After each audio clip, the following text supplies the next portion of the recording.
നമ്മുടെ കേരളത്തിലേക്ക് പുതിയ ഒരു പാൽ കമ്പനി, മിൽക്ക് കമ്പനി കൂടി വരികയാണ്. അതെ, white tea milk officially soft launch ആയിരിക്കുകയാണ്. നമ്മുടെ കേരളത്തിലേക്ക് ഇനി പുതിയൊരു പാൽ കമ്പനി കൂടി വരിക കേട്ടോ. അതെ, അപ്പൊ വൈറ്റ് ടീ മിൽക്കിന്റെ ചെയർമാൻ പാണക്കാട് ഹമീദ് തങ്ങൾ നമ്മളെ കൂടെ ഉണ്ട്. അപ്പൊ നമ്മളെ വൈറ്റ് ടീ മിൽക്ക് എന്തുകൊണ്ടാണ് വ്യത്യസ്തമാണ് മറ്റുള്ള കമ്പനികളിൽ നിന്ന്? ഇവിടെ ഇന്ത്യയിൽ നിലവിലുള്ള കമ്പനികളൊക്കെ തന്നെ ക്രൗഡ് സോഴ്സ് മിൽക്കാണ്. ജനങ്ങളിൽ നിന്ന് പാല് സ്വീകരിച്ച് അത് പ്രൊസസ് ചെയ്തിട്ട് ജനങ്ങൾ എത്തിക്കുന്നതാണ്. അതിന് വ്യത്യസ്തമായിട്ട് ഗൾഫ് രാജ്യങ്ങളൊക്കെ ഉള്ള വലിയ ഹൈജീനിക് ആയിട്ടുള്ള പല സ്വന്തമായിട്ട് ഫാം നമ്മുടെ 3000ഓളം പശുക്കളാണ് ഉള്ളത്. ഇന്ത്യയിലെ ആദ്യത്തെ ഹൈടെക് സോഫിസ്റ്റിക്കേറ്റഡ് ഫാമാണ് വൈറ്റ് ടീ മിൽക്കിന്റെ ഈ ഒരു ഫാക്ടറി കേട്ടോ. മോഡേൺ ഇൻഫ്രാസ്ട്രക്ചറും അതുപോലെ ഓട്ടോമേറ്റഡ് സിസ്റ്റംസും ഒക്കെ ഇട്ടോ ഇവിടെ വരുന്നത്.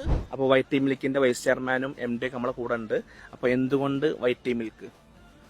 ഇത് കേരളം കാത്തിരിക്കുന്ന പാൽ ഞങ്ങൾ പറയുന്നത് സ്വന്തമായിട്ട് ഫാമും പ്ലാന്റും ഡിസ്ട്രിബ്യൂഷനും. ഞങ്ങളുടെ ഈ ഒരു എയിംസിന്റെ അണ്ടറിൽ ഈ ഒരു ഡയറി ബിസിനസ്സിലേക്ക് വേണ്ടിയിട്ടുള്ള കംപ്ലീറ്റ് ഇൻഫ്ര ഞങ്ങൾ ഇവിടെ ഡെവലപ്പ് ചെയ്തിട്ടുണ്ട്.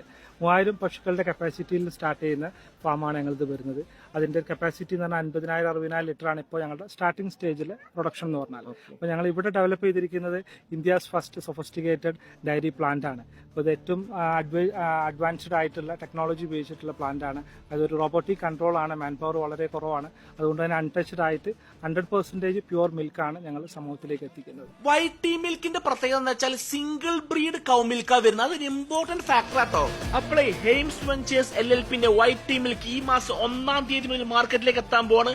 നിലവിൽ ഇപ്പൊ കോഴിക്കോട്, മലപ്പുറം ജില്ലയിലെ പ്രമുഖ ഹൈപ്പർ മാർക്കറ്റ്, സൂപ്പർ മാർക്കറ്റിലൊക്കെ ഉണ്ട് പ്രൊഡക്റ്റ്. അപ്പൊ ഒന്ന് ട്രൈ ചെയ്ത് നോക്കി നിങ്ങള്.